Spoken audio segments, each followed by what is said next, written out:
Right now, the second presidential debate less than 3 hours away. Will Romney pull off a big win again? And is tonight more about style or substance? We got complete team coverage from here in the studio and live in the field in Long Island. Our senior political correspondent, Andrew Whitman, standing by with the latest from Hofstra. Good evening, everybody, and welcome to RFL. I'm Richard French, and thanks for joining us this Tuesday evening, October 16th. Listen, you can guess what we're going to be talking about for the next 60 minutes. It can't be overstated. Tonight, not only a big night, but maybe the defining night of this election.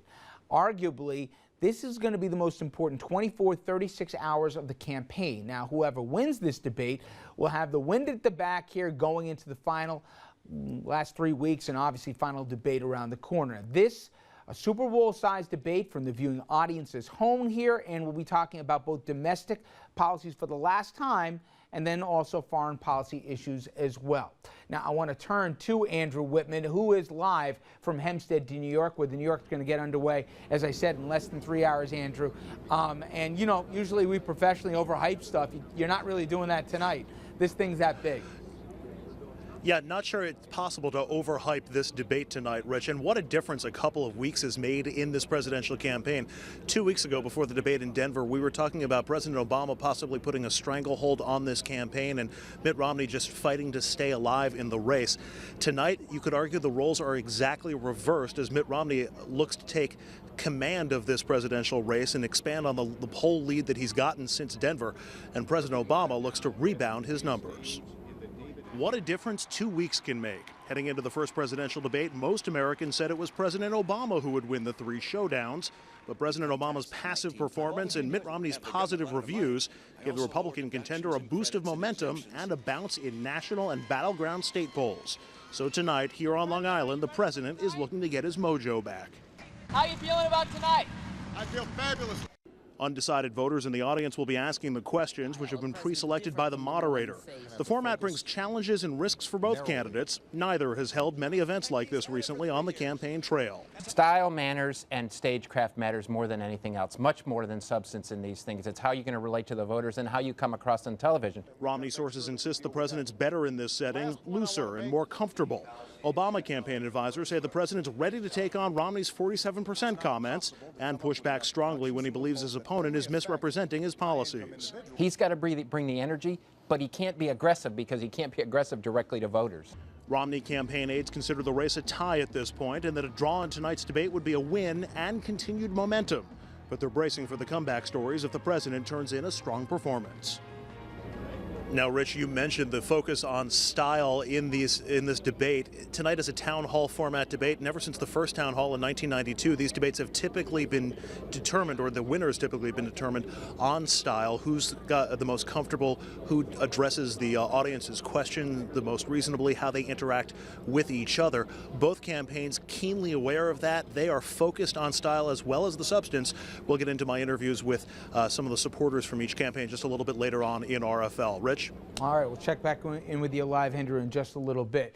Now, as I said tonight, it's both tight and the stakes couldn't be higher. Take a look at some of the polls here. Romney ahead of Obama, if you look at the RCP poll average, which is a composite, by less than a percentage point. And increasingly, it's the women in swing states who are making an electoral difference. Look at these polls. Likely female voters in swing states polling neck and neck, 49 for Obama, 48 for Romney.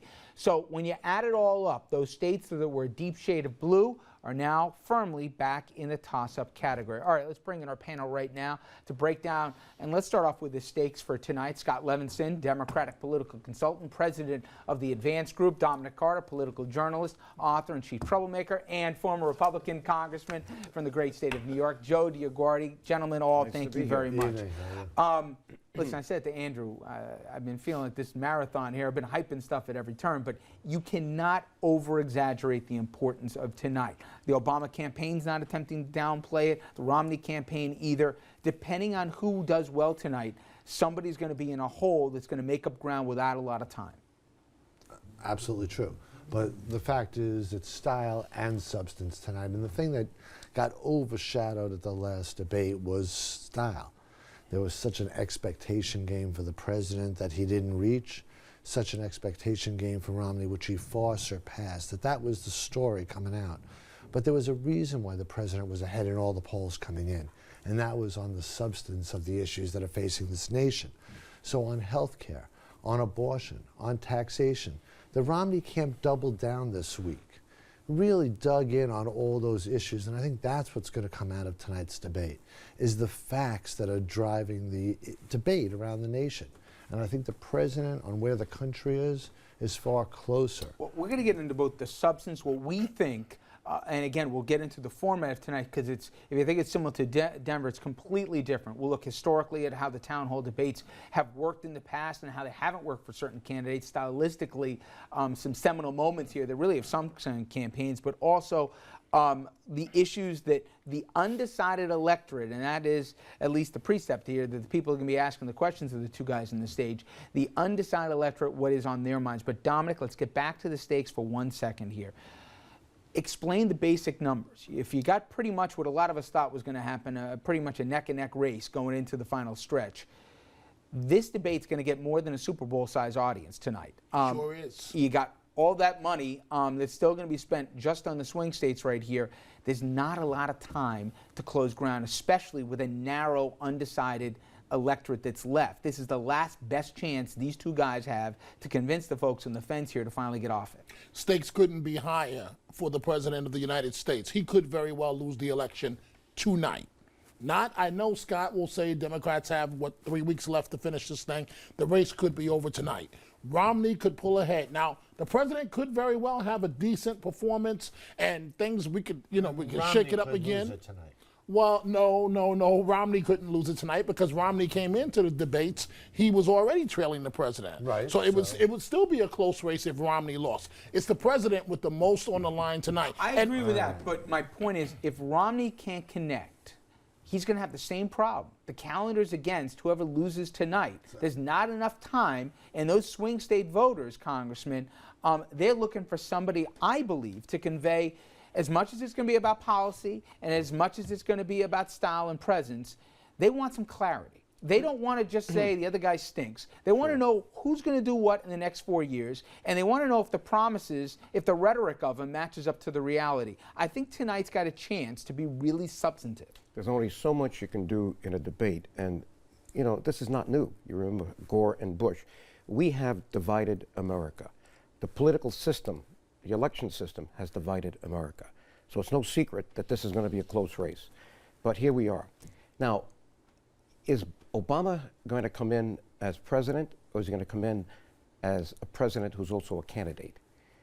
He didn't realize that when he was in that debate last week, he had to make his case as a candidate. Now, obviously, you got to look presidential. Sure. It's very easy to do when you are the president. Everybody knows that.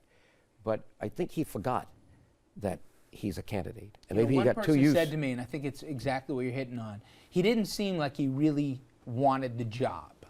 And whether that's fair or an overstatement or not, Romney would have sold anything here to get the gig. And I thought the president kind of said, all right, I got to sit this thing for 90 minutes, and as long as I don't fall on my face, I'm all right. He learned the hard way, Scott. The Congressman's right. I think James Carville said it best when he said, Romney looked like he wanted to be there more than any place in the world, and the president looked like he wanted to be any place but there.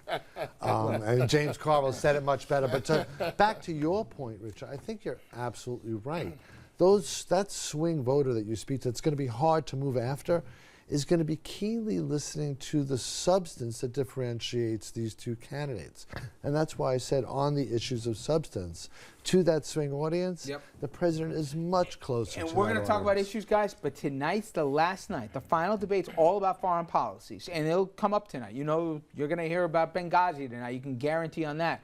But whether it's on issues of reproductive rights, whether it's on issues of the tax plan, whether it's on issues of visions for what the economy and how to turn around for the next 4 years, that's tonight's the last chance for the two will ever be on the stage to give the competing vision. This is why, to Dominic's point, the governor is vulnerable. He's vulnerable. I'm going to give you a chance to get into that, guys. We got to go to break, but when we come back, we got a lot to talk about this evening. We're going to have complete coverage this evening right here. The entire debate, obviously, and post-game analysis. 9 o'clock, the debate starts here. We'll get you started, then throw it right live to the stage in Hofstra. And then you at home, as always, part of our conversation here. So, during the debate, Make your opinions heard. Sound off online, and immediately after, I'll be taking your phone calls as well. Again, that'll begin at 10:30 at the immediate conclusion of the debate. But a lot to cover this hour. When we come back, we will hear from top surrogates from the Obama and Romney campaigns when we return live to Hofstra with more. Stay with us.